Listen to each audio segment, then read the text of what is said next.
नमस्कार, आप देख रहे हैं खास मुलाकात और मैं हूं डॉक्टर प्रतीक श्रीवास्तव। मेरे खास मेहमान हैं सीए स्वप्निल कोठारी। शिक्षाविद हैं। वैसे तो आप रेनेसा यूनिवर्सिटी के कुलाधिपति हैं, बहुत ही पढ़े लिखे जहीन नशीन विवेकशील व्यक्ति हैं, लेकिन फ़िलहाल राजनीति में काफ़ी सक्रिय हैं और सियासत में एक बहुत ही चर्चित नाम और चर्चित चेहरा है सीए स्वप्निल कोठारी का। प्रदेश कांग्रेस के उपाध्यक्ष हैं और जो बूथ प्रबंधन कमेटी है उसके पूरे मध्य प्रदेश के अध्यक्ष हैं।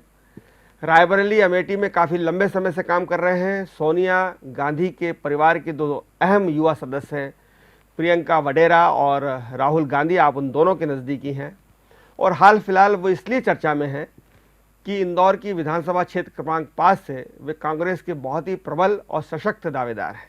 स्वप्निल, आपका बहुत स्वागत है। नमस्कार, धन्यवाद।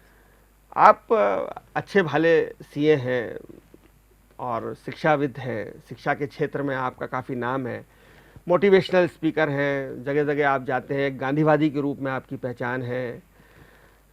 अनेक पुरस्कार सम्मान आपको मिल चुके हैं। फिर ये जो अचानक ये राजनीति के दलदल में जाने की ज़रूरत क्यों आन पड़ी? प्रतीक भाई, एक तो ये अचानक नहीं हुआ, मेरी शुरू से इसमें अभिरुचि रही। मेरी दादी जी कांग्रेस की एक कार्यकर्ता थी, इंदिरा जी के नज़दीकी थी। और उससे इतर एक बात है कि राजनीति में सिर्फ वही व्यक्ति रुचि नहीं रखता है जो या तो बहुत लालची होता है या बहुत कायर होता है। तो मेरी समझ में मैं तो ना बहुत लालची हूँ ना कायर हूँ। और larger benefit of larger number राजनीति के ही माध्यम से होता है, क्योंकि जो कुछ हम करते हैं वो सब नीतियों से निर्धारित होता है और राजनीति के ही माध्यम से वो नीतियाँ सारी बनती हैं। तो मुझे ऐसा लगता है कि अगर हम इस दुनिया को रहने के लिए बेहतर जगह बनाना चाहते हैं, इस शहर को, इस प्रदेश को बेहतर बनाना चाहते हैं, तो राजनीति एक बहुत ही सशक्त और प्रभावी माध्यम है। फिर ये चुनाव लड़ने का जो आपका फैसला है, उसके लिए आपने विधानसभा क्षेत्र क्रमांक 5 क्यों चुना? विधानसभा क्षेत्र क्रमांक 5 इसलिए चुना क्योंकि मैं यहाँ पर पला बड़ा हूँ, यहीं पर मेरे अधिकांश मित्र हैं, साथी हैं, राजनीतिक कार्यकर्ता हैं। हमारा समाज, जैन समाज यहाँ पर अच्छी बड़ी भली तादाद में है। मेरे विद्यार्थी यहाँ पर हैं और एक बहुत बड़ा वर्ग है मेरे जान पहचान के लोगों का। तो मुझे ऐसा लगा कि यहाँ से अगर मैं अपना भाग्य आजमाऊंगा तो निश्चित ही मुझे सफलता मिलेगी। यही कारण है कि कुछ अखबारों के जो सर्वे आ रहे हैं उसमें आपको 80% से ऊपर की पसंदीदा बताया जा रहा है। देखिए, दोनों प्रमुख अखबारों ने ऑनलाइन वोटिंग करके उम्मीदवारों के लिए सर्वे कराया था। दोनों में, एक में मुझे 60% लोगों ने चुना, एक में 83% लोगों ने चुना, लेकिन ये उम्मीदवारों को चुनने का सर्वे था। लेकिन 5 नंबर की जो सियासत है वो पिछले 4 बार से अगर देखें तो आप भारतीय जनता पार्टी का गढ़ है। 4 बार से भारतीय जनता पार्टी वहाँ चुनाव जीत रही है। महेंद्र हांडिया जीत रहे हैं, पंकज संघवी और शोभा ओझा जैसे दिग्गज वहाँ चुनाव हारे हैं। सत्यनारायण पटेल एक बड़ा नाम था पिछली बार, वो भी चुनाव हारा वहाँ पर। तो ऐसे समय में आपने एक ऐसी खतरनाक सीट या रिस्की सीट नहीं चुनी? आपको नहीं लगता ये रिस्की सीट है? देखिए, हर चुनाव एक नया चुनाव होता है। 341 बूथ हैं 5 नंबर विधानसभा में। मुझसे पहले जो भी लड़े उन्होंने सबने परिश्रम किया होगा, बिल्कुल अच्छे से लड़े होंगे, लेकिन मेरा ये कहना है कि मैं 341 बूथ पे चुनाव लड़ूंगा। अगर पार्टी मुझे उम्मीदवार बनाती है तो मैं 341 की 341 बूथ पर चुनाव लड़ूंगा।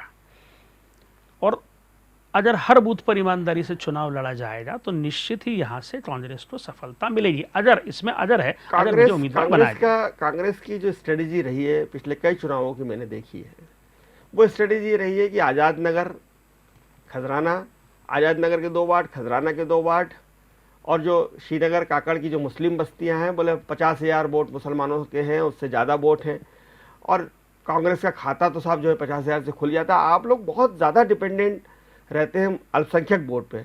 उस चक्कर में एक पोलराइजेशन हो जाता है, ध्रुवीकरण हो जाता है हिंदू वोटों का और वो उसका फ़ायदा मिलता है बीजेपी को। तो आपकी स्ट्रेटजी क्या रहेगी? आप क्या अल्पसंख्यक समाज के तहत मुसलमान और जैन इस कॉम्बिनेशन के साथ मैदान में उतरेंगे? देखिए, कांग्रेस ये चुनाव धर्म के आधार पर नहीं लड़ेगी। कांग्रेस ये चुनाव विषय वस्तु के आधार पर लड़ेगी, मुद्दों के आधार पर लड़ेगी। बीजेपी तो धर्म के आधार पर लड़ती है। बीजेपी तो धर्म के आधार पर लड़ती ही है। धर्म की आप काट कैसे करेंगे? वो तो धर्म के आधार पर लड़ेंगे, वो तो हिंदू पोलराइजेशन करेंगे 5 नंबर में। देखिए, आदमी की सबसे बड़ी समस्या उसका अपना पेट है, उसकी अपनी भूख है। एक परिवार जिसमें माता पिता हैं, 2 बच्चे हैं, पति पत्नी है, 6 लोगों के परिवार को 1 लीटर पेट्रोल और 1 लीटर दूध रोज लगता है सर्वाइवल के लिए। 1 लीटर पेट्रोल और 1 लीटर दूध की अगर हम मंथली कॉस्ट देखें, आप बताइए 1 लीटर दूध और 1 लीटर पेट्रोल की मंथली कॉस्ट लगभग 5,000 रुपये महीने तक पहुंच रही है। राशन, सब्जी, फल, इलाज, बिजली, रिपेयर, मेंटेनेंस, फीस। एक औसत आदमी जिसमें सिर्फ एक व्यक्ति है, औसत परिवार जिसमें सिर्फ एक व्यक्ति है जो कमाता है, वो कैसे 6 लोगों के परिवार को चलाएगा अगर महंगाई इसी तरह बढ़ती रही तो। ये विषय सिर्फ टमाटर का नहीं है कि वो 200 हो गया और अब कम हो गया। ये विषय सिर्फ टमाटर का नहीं है, ये विषय अरहर की दाल का भी है, ये विषय मीठे तेल का भी है। जिस रेट से महंगाई बढ़ रही है, मैं तो ये बात ही नहीं कर रहा हूँ कि प्रदेश सरकार कर्ज ले रही है, ये सब तो बहुत आम आदमी की समस्या। जिस रेट से महंगाई बढ़ रही है प्रतीक भाई, हर चुनाव में रही है, इस सब के बावजूद जो एक हिंदू पोलराइजेशन, ध्रुवीकरण का जो गेम है बीजेपी का, मैं समझता हूँ इस बार महंगाई जिस रेट से बढ़ रही है, एक आम आदमी और आम परिवार के सर्वाइवल का संकट होगा। और जब आदमी के परिवार के सर्वाइवल का संकट होता है ना, तो फिर वो किसी पोलराइजेशन में नहीं आता है। तो हम तो विषय पर, हम महंगाई पर चुनाव लड़ेंगे, विकास पर चुनाव लड़ेंगे, हम रोजगारों के अवसर पर चुनाव लड़ेंगे। विकास का ट्रैक रिकॉर्ड तो भाजपा का बहुत अच्छा है। 5 नंबर में इतने सारे ओवरब्रिज बने हैं, 5 नंबर के अंदर जो है सारे, आपका देखिए विकास के कारण ही 5 नंबर के ज्यादातर विधायक जो है वो मूसाखेड़ी में 8 सरकारी स्कूल है, 4 वार्ड हैं वहाँ पर, 51, 52, 53 और 54। मूसाखेड़ी में 51, 52 और 54 की अगर हम बात करें तो सिर्फ 8 सरकारी स्कूल, और सरकारी स्कूल में भी एडमिशन नहीं मिलता और क्लास के बाहर बैठकर बच्चों को पढ़ना पड़ता है। 20 सालों में 8 सरकारी स्कूल को हम 2 सरकारी स्कूल नहीं कर पाए, उसकी कैपेसिटी नहीं बढ़ा पाए।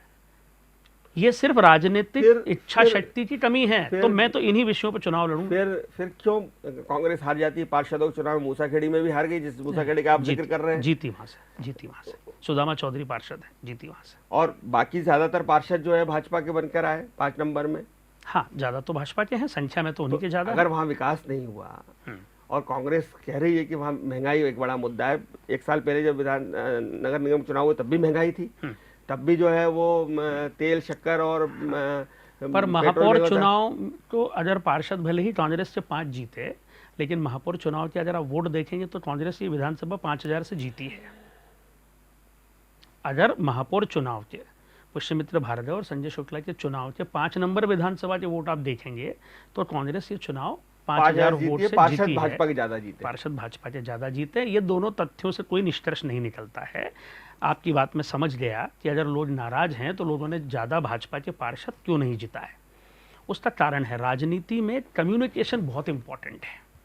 आपने 2 कार्य किए और उसका खूब प्रचार कर दिया तो आदमी को लगता है कि कार्य हुए, और 98 कार्य नहीं हुए और ये लोगों तक नहीं पहुंचे तो लोगों को लगता है कि कार्य नहीं हुए। कहीं ना कहीं मुझे ऐसा लगता है कि जो 5 नंबर की जनता की विषमताएं हैं, जो उनकी समस्याएं हैं, उनको स्वर नहीं दिया गया और ये बात, इसका कम्युनिकेशन जो है वो कमज़ोर रहा। मैं आपको ऐसे बहुत सारे उदाहरण दे सकता हूँ, मैं सिर्फ मूसाखेड़ी की बात नहीं करना चाहता हूँ। आज पंचम की फेल वाला जो पूरा बेल्ट है, वार्ड नंबर 44, 45, 46 और 47, गोमा की फेल, पंचम की फेल वाला जो बेल्ट है, नया सवेरा वाला जो इलाका है, वहाँ के नौजवान नवयुवतियाँ वो भी पढ़ना चाहते हैं, वो रोजगार के अवसर चाहते हैं, वो बेहतर ज़िंदगी चाहते हैं। कौन देगा उनको रोजगार? और अगर बच्चा पढ़ लिख कर उसको नौकरी नहीं मिलेगी तो वो डिप्रेस होगा, तो फिर वो नशा करेगा। आपको मालूम है पूरे इंदौर में नशे का सबसे बड़ा जो सेंटर है, अगर हम सारी विधानसभा कंपेयर करें, सर्वाधिक नशा 5 नंबर विधानसभा में हो रहा है। ये मैं ऑन रिकॉर्ड कह सकता हूँ। 5 नंबर विधानसभा के कई इलाकों में बेपनाह नशा बिकता है और नौजवान उसकी लत में है। कौन, चाहे वो खजराना हो, चाहे वो मूसाखेड़ी हो, चाहे वो पंचम की फेल हो, चाहे वो दूसरे इलाके हों। तो अगर अवसर नहीं देंगे हम अपने युवाओं को तो वो डिप्रेस होकर ये करेंगे। तो इसका हल क्या? अगर आप विधायक बनते हैं तो इसका हल क्या? आपको विधायक बनते से कोई नशा बंद हो जाए, या विधायक बनते से कोई आपके पास कोई जादू का डंडा तो ऐसा नहीं कि आप रोजगार ला देंगे? नहीं, विधायक तो पूरी सरकार को करना पड़ेगा ना। विधायक बनते से नशा तो बिल्कुल बंद किया जा सकता है। नशा बंद करना किसकी जिम्मेदारी है? अगर आपको नशा बंद करना है तो आपको पेडलर्स से नेटवर्क को क्रैक करना पड़ेगा। अगर आपको नशा बंद करना है तो आपको आपका इन्फॉर्मेशन नेटवर्क बनाना पड़ेगा। ये काम नार्कोटिक्स, पुलिस, जागरूक मतदाता और आपके जैसे पत्रकार, ये चारों अगर सोच लें, ठान लें तो 100% नशा जो है वो बंद हो सकता है। लेकिन उस इलाके के जनप्रतिनिधि को इतनी संवेदना होनी चाहिए कि मेरी विधानसभा जो है वो पंजाब बनती जा रही है। तो अगर सब मिलकर हैं जो आपके विधायक हैं इस समय, वो संभवतः उम्मीदवार भी हो सकते हैं, उनके बारे में कहा जाता है कि वो बहुत ही भले इंसान हैं और सबकी काम करते हैं। कोई भी आ जाए उसके लिए फ़ोन लगा देते हैं, दो पक्ष पहुँचे तो इसके लिए फ़ोन लगा देते हैं, उसके लिए फ़ोन लगा देते हैं, और बस्तियों में उनकी बहुत पकड़ है, हर आदमी के दुख सुख में शामिल होते हैं। तो एक बड़े लोकप्रिय व्यक्ति के सामने चुनाव लड़ने के लिए कोई विशेष रणनीति बना रहे हैं आप? देखिए, फुटबॉल टीम बहुत अच्छा खेली लेकिन गोल नहीं किया, तो वो अच्छा खेली कि नहीं खेली ये डिबेटेबल विषय है। सुख दुख में शामिल होना बहुत अच्छी बात है, वो ऐसा करते होंगे, इसके लिए उनकी तारीफ की जानी चाहिए। दोनों पक्षों के लिए फ़ोन लगा देना, मैं तो इसको कोई बहुत अच्छी बात नहीं मानता हूँ। जो सही है आपको उसके लिए फ़ोन लगाना चाहिए। और फ़ोन लगाना एक विषय है, अगर आपको कुछ करना है तो नतीजा आना चाहिए। हो सकता है फ़ोन लगाना सिर्फ एक प्रतीक हो, तो और दोनों पक्षों के लिए फ़ोन लगाना तो बिल्कुल ही गलत है, हर परिभाषा से, हर दृष्टि से। खैर, मैं किसी भी बीजेपी के एग्जिस्टिंग विधायक का मूल्यांकन करने हम यहाँ नहीं बैठे हैं। वो अपने विषयों पर लड़ेंगे, उन्होंने जो काम किया है 20 साल में उस पर वो चुनाव लड़ेंगे। हम हमारे विजन पर चुनाव लड़ेंगे, और जो नहीं हुआ है 20 साल में उस पर चुनाव लड़ेंगे, जनता तय करेगी। अच्छा, जो आपके कांग्रेस में प्रतिद्वंदी हैं या प्रतिस्पर्धी हैं जी, सत्यनारायण पटेल, वे भी प्रियंका जी के नज़दीकी हैं, रावत बडेरा के नज़दीकी हैं, अखिल भारतीय सचिव हैं। आप भी राहुल जी प्रियंका के नज़दीकी हैं। तो कहा जा रहा है, मजाक में मतदाता ये कहते हैं कि इस बार हमारे यहाँ जो भी टिकट आएगा वो गांधी परिवार से आएगा। 229 टिकट जो है कांग्रेस तय हो जाए, लेकिन क्षेत्र क्रमांक 5 का टिकट तो दोनों भाई बहन और जीजाजी बैठकर तय करेंगे। तो इस स्थिति में आप दोनों के बीच में जो प्रतिस्पर्धा है, ये क्या चुनाव परिणामों पर असर नहीं डालेगी? बिल्कुल नहीं डालेगी। स्वस्थ लोकतांत्रिक प्रक्रिया है, हर किसी को उम्मीदवारी करने का अधिकार है, और पूरी कांग्रेस पार्टी के प्रेरणा स्रोत हैं राहुल जी और प्रियंका जी। तो हर आदमी उन्हीं से तो जुड़ा हुआ है, प्रत्यक्ष जुड़े या अप्रत्यक्ष जुड़े, प्रेरणा तो वहीं से पाता है। आप लोग तो प्रत्यक्ष जुड़े ठीक है, हमारे वो हो सकता है कि वो मुझे और सत्यनारायण जी को पहचानते हों, हमें पसंद करते हों, हो सकता है कि हमारे उनके संबंध हों, लेकिन कांग्रेस का हर कार्यकर्ता प्रेरणा तो और ऊर्जा तो उन्हीं से पाता है। और लोकतंत्र है, हर आदमी को दावेदारी करने का पूरा अधिकार है। और आलाकमान पार्टी अपने क्राइटेरियाज के बेस पर स्क्रीनिंग कमेटी है, आदरणीय कमलनाथ जी हैं, दिग्विजय सिंह जी हैं, भंवर जितेंद्र सिंह जी हैं, रणदीप सिंह जी सुरजेवाला हैं, सीईसी है, सब मिलकर तय करेंगे। जिसका टिकट होगा, टिकट होने के बाद ये प्रतिस्पर्धा समाप्त हो जाएगी। हम सब साथ मिलकर कांग्रेस को विधानसभा, अगर सत्यनारायण पटेल को टिकट मिला तो आप मदद करेंगे? 100%। और मुझे मिला तो वो भी करेंगे, और पार्टी किसी तीसरे को दे देगी तो हम तीनों करेंगे। तीसरा कौन है आप दोनों के अलावा? नहीं, मुझे तो नहीं लगता। जैसे शेख हलीम हो सकते हैं, क्योंकि वो भी कई बार पार्षद रहे हैं, तो दावेदारी तो उनकी भी है। लेकिन कांग्रेस भोपाल उत्तर और एक आध जगह भोपाल दक्षिण को छोड़ के मुसलमानों को टिकट देती कहाँ है? ये तो एक अलग विषय है, ये तो स्टेट को डिसाइड करना है। आपने नाम पूछा तो मैंने एक नाम बता दिया।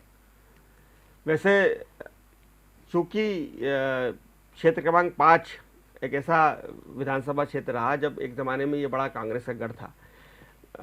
1977 में जब सब जगह कांग्रेस हार रही थी, तब भी यहाँ से सुरेश सेठ जीते थे, अशोक शुक्ला जीते, और भंवर सिंह शेखावत जैसे कद्दावर नेता को यहाँ हार का सामना करना पड़ा। लेकिन अब ये भाजपा का बड़ा गढ़ बन गया है, 4 बार के नतीजे को देखें। क्या इसमें कहीं ना कहीं कांग्रेस की भी कमियां रही कि गुटबाजी, या जो कांग्रेस के नेता लड़ने आए, मैं नाम नहीं लूंगा, वो चुनाव के लिए एक चुनावी दादूर की तरह, चुनावी मेंढक की तरह आते रहे, चुनाव लड़के चले गए, उसके बाद फिर कार्यकर्ताओं को सुध नहीं। मैं आपकी इस बात से सहमत हूँ, नाम किसी का हम नहीं लेते, लेकिन कोई भी उम्मीदवार अगर चुनाव लड़ता है किसी भी क्षेत्र से, और चुनाव लड़ने के बाद फिर वहाँ के लोगों का ख्याल नहीं रखता, उनसे संपर्क नहीं रखता है, तो एक नकारात्मक असर आता है। तो ये एक कारण रहा होगा, कांग्रेस पार्टी यहाँ सफलता नहीं मिली, उसका एक कारण रहा होगा। सबसे बड़ा कारण है कि 341 बूथ पर, पहले तो ज़्यादा बूथ हुआ करते थे, नगर निगम में अभी भी ज़्यादा होते हैं, 341 बूथ पर चुनाव अगर हम लड़ेंगे तो 5 नंबर जीतने से हमें कोई नहीं रोक सकता है। मैं तो लड़ूंगा 300। बूथ पर चुनाव लड़ने से आपका तात्पर्य क्या है? हर बूथ की अपनी राजनीति, हर बूथ की अपनी समस्याएं हैं, हर बूथ पे लोगों की पसंद और नापसंद है। जब तक आप उस बूथ की राजनीति को समझोगे नहीं, वहाँ के लोगों की समस्याओं को नहीं समझोगे, वहाँ के जातिगत समीकरण को नहीं समझोगे, वहाँ की प्रायोरिटी क्या है, प्राथमिकता क्या है, भाई पानी एक जगह की प्राथमिकता हो सकती है, ज़्यादा बिजली के बिल जो आ रहे हैं वो दूसरे जगह की समस्या हो सकती है। तो मैं एक विषय लेकर सारे बूथों में चुनाव नहीं लड़ सकता हूँ। ये बहुत ही लोकल चुनाव है। विधानसभा का चुनाव जो है वो बहुत ही लोकल चुनाव है। तो मुझे हर बूथ पर चुनाव लड़ने से मेरा तात्पर्य है हर बूथ पे मेरे पास कार्यकर्ता होना चाहिए और मुझे हर बूथ की जो ज़मीन है वहाँ की समस्याएं मुझे मालूम होना चाहिए। ये मेरा तात्पर्य है। आपने कहा कि हर बूथ की पसंद और नापसंद अलग है। बिल्कुल। अब कांग्रेस में भी नेताओं की पसंद और नापसंद है। कहा जा रहा है कि आप कमलनाथ की पसंद है जी दिग्विजय सिंह की पसंद सत्यनारायण पटेल है। जी। क्या आप दिग्विजय सिंह आपसे क्यों नाराज है? बिल्कुल नाराज नहीं। दिग्विजय सिंह जी हमारे बड़े नेता हैं, हमारे वरिष्ठ नेता हैं। नाराजगी की क्या बात है? देखिए, हो सकता है कि कोई एक व्यक्ति दूसरे को ज़्यादा पसंद करता हो, पर इसका यह अर्थ तो है नहीं कि कोई किसी से नाराज़ हो जाएगा। न कमलनाथ जी सत्यनारायण पटेल दिग्विजय से सिंह जी से बात हुई आपकी इस बारे हाँ में? बिल्कुल, बात भी हुई, मुलाकात भी हुई। क्या कहना है उनका? उन्होंने कहा जो पार्टी डिसाइड करेगी करेगी, आप अपनी मेहनत करते पार्टी रहिए। में क्या डिसाइड तो उन दोनों को ही करना है, कमलनाथ तो को और वो दोनों दिग्विजय मिलकर जो डिसाइड करेंगे वो करेंगे। सिंह। उनका कहना है कि सत्यनारायण पटेल 1100 वोट से ही हारे हैं, उसको एक चांस मिलना चाहिए। तो ये उनका आकलन हो सकता है, वो वरिष्ठ है हमारी पार्टी के।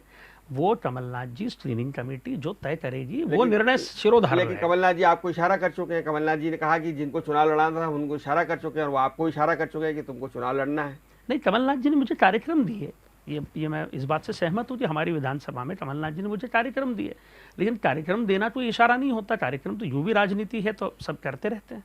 तो उन्होंने कहा कि मैं जिनको चुनाव लड़ाना है, क्योंकि मैं उपाध्यक्ष भी हूं और बूथ प्रबंधन इशारा कर चुका हूं। क्योंकि मैं उपाध्यक्ष भी हूं और बूथ प्रबंधन भी देख रहा हूं, तो मैं उनको रिपोर्ट करता हूं, तो स्वाभाविक है ज्यादा संवाद उनसे क्या होता उन्होंने इशारा कर दिया कि आपको चुनाव लड़ना है? नहीं, अभी तक तो ऐसा कुछ नहीं, कोई किसी ने किसी को इशारा नहीं किया और मुझे लगता है ये इशारे जैसी कोई बात है भी नहीं। जब नाम तय हो जाएंगे तो सीईसी में हो जाएंगे। कब तक तय हो जाएंगे? बहुत बीजेपी ने तो काफी सारे नाम। मुझे लगता है कल स्क्रीनिंग कमेटी की मीटिंग है 3 तारीख को, उसके बाद सीईसी होगी, सीईसी के बाद पहली सूची आ जाएगी। श्राद्ध पक्ष में 10 तारीख के आसपास या श्राद्ध के बाद आएगी, मैंने उस तरह से सोचा नहीं कभी। जिस तरह से कैलाश विजयवर्गीय को इतने सालों बाद, 10 साल बाद लगभग, और अगर बात करें इंदौर में तो 15 साल बाद इंदौर में उतार दिया गया है 1 नंबर क्षेत्र से। कैलाश विजयवर्गीय बड़ा नाम है, कद्दावर नाम है, और ये कहा गया कि भाई जब कैलाश विजयवर्गीय लड़ेंगे तो आसपास की बहुत सारी सीटों को प्रभावित करेंगे। 2 नंबर से रमेश मेंदोला जब चुनाव लड़ेंगे जहाँ से वो 1 लाख वोट से जीतते हैं, 2 नंबर 5 नंबर के कुछ वार्ड लगे हुए हैं, पहले तो कुछ 5 नंबर के वार्ड 2 नंबर में ही थे। तो एक हाइप बनेगी, एक टेम्पो बनेगा, एक चुनाव खड़ा होगा बीजेपी का। एक उम्मीदवार के नाते आपको भी लगता है कि ये जब कैलाश विजयवर्गीय और ये सब माहौल बनेगा तो 5 नंबर पर भी कुछ फर्क पड़ेगा आपकी संभावना पे? ये नौबत क्यों आई, ये स्थिति क्यों आई, बात यहाँ से शुरू होना चाहिए। क्योंकि भाजपा कमजोर लग रही है इस समय। भाजपा को लग रहा है कि वो चुनाव हार सकते हैं। तो भाजपा कमजोर थी, तभी उन्होंने कैलाश जी को विधानसभा चुनाव लड़ने के लिए हाँ, ये उतारा। मनोबल बढ़ाने के लिए ही उतारा गया ना, तो मतलब मनोबल तो गिरा हुआ था भाई, जो गिरी हुई चीज है उसी को बढ़ाने के लिए हो रहा। तभी उन्होंने अपने महारथी उतारे। बिल्कुल। तो कम से कम चले ये तो स्थापित हो गया कि भाजपा इस चुनाव में पिछड़ रही थी। आप सहमत हैं इस बात से? मैं तो कह ही रहा हूं कि अब उन्होंने रेमेडी, अब उसकी उन्होंने एक रेमेडी, एक रणनीति थी, उन्होंने बड़े नेताओं को उतारा, सांसदों को चुनाव में उतारा। अब यही स्थिति है कि जब चुनाव खड़ा होगा धीरे धीरे, तो अगर मान लीजिए वहां भी स्थिति विकट हो गई तो फिर क्या होगा?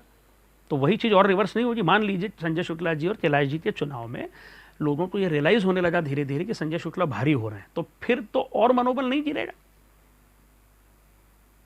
लेकिन ये जो मैंने कहा कि एक टेम्पो बना तो और आसपास की सीटों पर उसका असर पड़ा, तो आपके पास उसकी क्या काट है? मुझे तो नहीं लगता कि विधानसभा 1 का असर विधानसभा 5 पे पड़ेगा। कैसे पड़ेगा?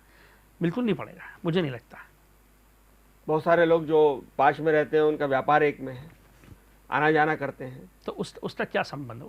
उसका 5 एक माहौल बनता है। देखिए, आदमी मतदान करता है, वो तो गोपनीय होता है। अंदर जाकर आदमी सिर्फ अपनी अंतरात्मा की बात सुनता है, अपने बुद्धि विवेक से मतदान करता है। 5 नंबर का मतदाता जो है वो बहुत बुद्धिमान है, वो बहुत गहराई से सोचेगा और वो अपने अनुभव के आधार पर मतदान करेगा। मुझे नहीं लगता कि 1 नंबर का चुनाव 5 नंबर को प्रभावित। भाई, आपके ऊपर सरस्वती जी की भी कृपा है और लक्ष्मी की भी खूब कृपा है। प्रियंका जी के भी आप नज़दीक हैं, राहुल जी के भी आप नज़दीक हैं, तो आप बड़े आराम से सरस्वती और लक्ष्मी और प्रियंका और राहुल के जरिए राज्यसभा में जा सकते थे। ये चुनावी राजनीति में क्यों आप प्रेम पड़ रहे हैं? आप बिना कुछ किए राज्यसभा के सांसद बन सकते थे, 6 साल के लिए उच्च सदन में जा सकते थे। आपकी ज़र्रे नवाजी है प्रतीक भाई कि आपने इतनी बड़ी बात कही। मैं एक शिक्षक हूँ, एक एंटरप्रेन्योर हूँ, एक कांग्रेसी हूँ और मैं इस राजनीतिक यात्रा को पसंद करता हूँ। मेरा मानना है कि व्यक्ति को राजनीति में जो है चलायमान होना चाहिए, गतिमान हो न हो, सक्रिय होना चाहिए, एक यात्रा की तरह इसको करना चाहिए। इस दौरान जो रिश्ते बने उन्हें बनाना चाहिए, निभाना चाहिए और इसका पूरा आनंद उठाना चाहिए। बहुत ज़्यादा किसी भी एक लक्ष्य को बनाकर वो प्राप्त होने पर बहुत खुशी होना और वो प्राप्त न होने पर बहुत निराश हो जाना, ये यूं भी मेरा स्वभाव नहीं है। तो मुझे तो मैं इस यात्रा को पसंद करता हूँ और यही यात्रा जो है मुझे लगता है सही है। 5 नंबर में जो अवैध बस्तियां हैं जी, अवैध कॉलोनियां हैं जी। और जिनका जिक्र हो रहा था कि उनको मुख्यमंत्री जी कर भी देंगे और की भी सही, लेकिन जो तुलसी नगर है जो बहुत पुरानी कॉलोनी है और वहाँ के नागरिक बड़े उद्वेलित हो रहे हैं और कई बार वादे करने के बाद, विधायक जी का वादा करने के बाद महापौर जी भी गए, सांसद जी भी गए, लेकिन वो आज भी वहीं के वहीं अधर में लटके हुए हैं। तुलसी नगर और उस जैसी अन्य कॉलोनियों के लिए जो अवैध हैं अभी तक वैध नहीं हो पाई हैं, उनके लिए कोई आपके पास ब्लूप्रिंट है? 100% है। आपको अगर अवैध कॉलोनियों को वैध करना है तो आपको सबको करना पड़ेगा। आप उसमें क्राइटेरिया नहीं बना सकते कि इनको करेंगे और इनको नहीं करेंगे। एक समस्या जो है वो आईडीए, इसमें एक समस्या थी, तो आईडीए में तो ये लोग बैठकर आपस में रिजोल्यूशन करके वो आईडीए वाली प्रॉब्लम तो बहुत आसानी से सॉल्व कर सकते थे। इसमें कहीं ना कहीं राजनीतिक इच्छा शक्ति की कमी है।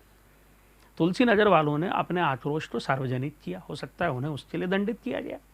तुलसी नगर वालों ने पिछले विधानसभा चुनाव से मैं देख रहा हूँ ये विषय चल रहा है, ये नहीं चल रहा है, 2018 से विषय चल रहा है। अगर हमको अधिक वो नहीं किया गया, नियमित नहीं किया गया हमारी कॉलोनी को, तो हम वोट ही नहीं देंगे।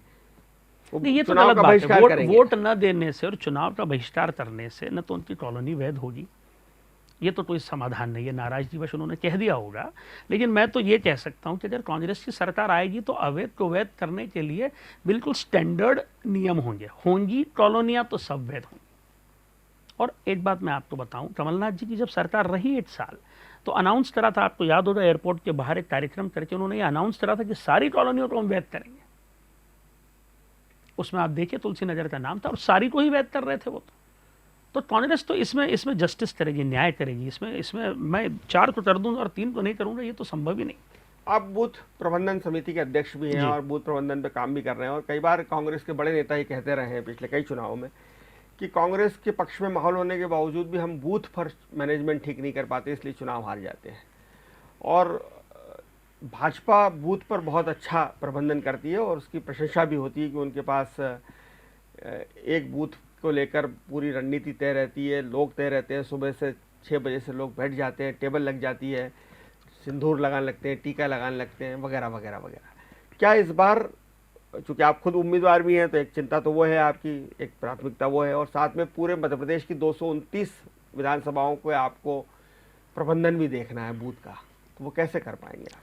देखिए, ये काम तो हम पिछले 1.25 साल से कर रहे हैं और आपको मुझे बताते हुए बहुत प्रसन्नता हो रही है कि 60,000 से ज़्यादा बूथ हमारे हैं मध्य प्रदेश में। और पहली बार ये हुआ है कि कांग्रेस ने हर बूथ पर अपना बीएलए नियुक्त कर दिया है, इससे पहले कभी नहीं हुआ है।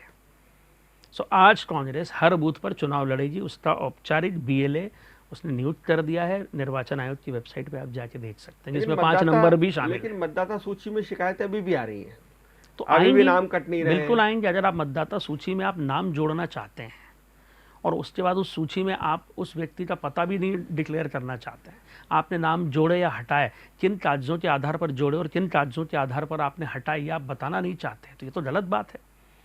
इस संबंध में दिलीप कौशल जी और रवि दुर्नानी जी ने बहुत अच्छा काम किया है। कोर्ट का एक जजमेंट का कुछ हिस्सा उनके फेवर में भी आया है, जिसमें निर्वाचन आयोग को कहा गया है कि आप जयेश गुरनानी, वो जयेश गुरनानी है और विभोर खंडेलवाल और दिलीप कौशल पूर्व पार्षद। हाँ, दिलीप कौशल और रवि दुर्नानी ने ये राजनीतिक रूप से मुद्दा उठाया। जयेश दुर्नानी रवि दुर्नानी के ही बेटे हैं और विभोर खंडेलवाल और जयेश दुर्नानी दोनों वकील हैं। तो उन्होंने पिटीशन भी दायर करी है और उसमें से एक पिटीशन एक्सेप्ट भी हुई है, जिसमें कहा गया है कि आपको पता, एड्रेस तो अपनी वेबसाइट पर डिस्क्लोज करना पड़ेगा।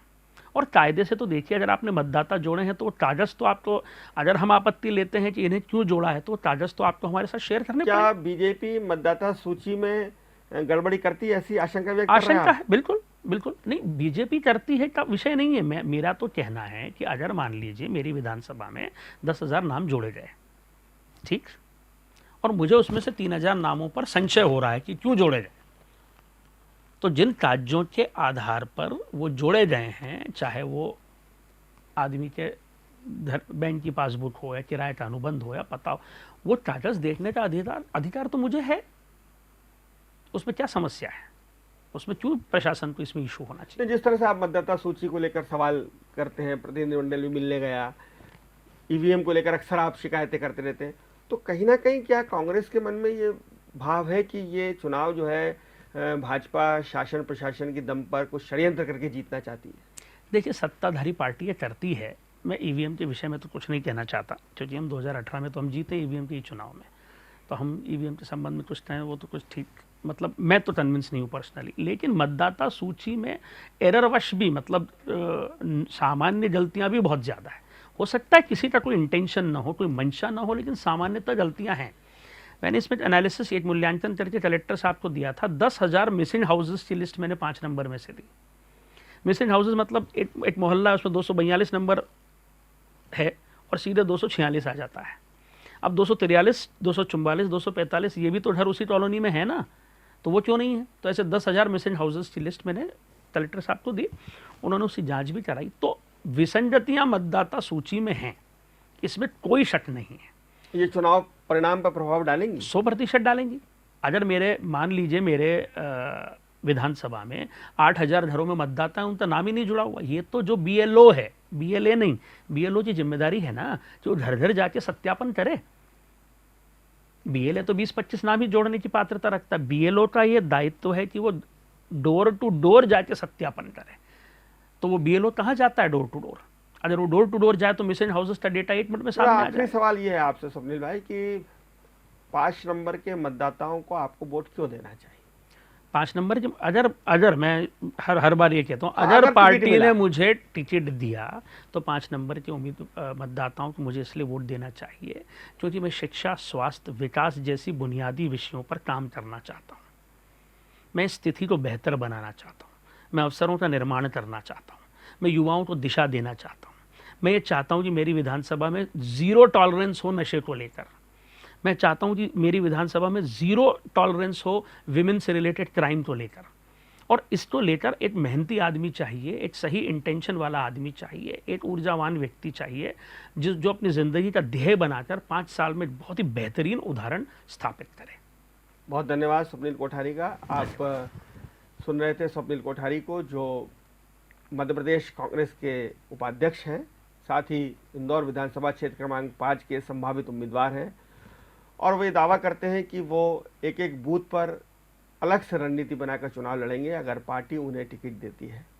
क्योंकि उन्हें गांधी परिवार के बहुत नज़दीकी माना जाता है, कमलनाथ जी का उन पर विश्वास है, इसलिए उम्मीद की जा रही है कि संभवतः कांग्रेस के वे ही उम्मीदवार होंगे। और अगर वे उम्मीदवार होते हैं तो निश्चित रूप से इस बार का चुनाव न केवल रोचक और रोमांचक होगा, बल्कि देखने वाला भी होगा कि इस बार वे किस प्रबंधन के साथ, किस मैनेजमेंट के साथ कांग्रेस की नैया को पार लगाते हैं। हालांकि विधानसभा क्षेत्र क्रमांक 5 कांग्रेस के लिए चुनौती है, क्योंकि पिछले 4 बारों से उसे शिकस्त का सामना करना पड़ रहा है।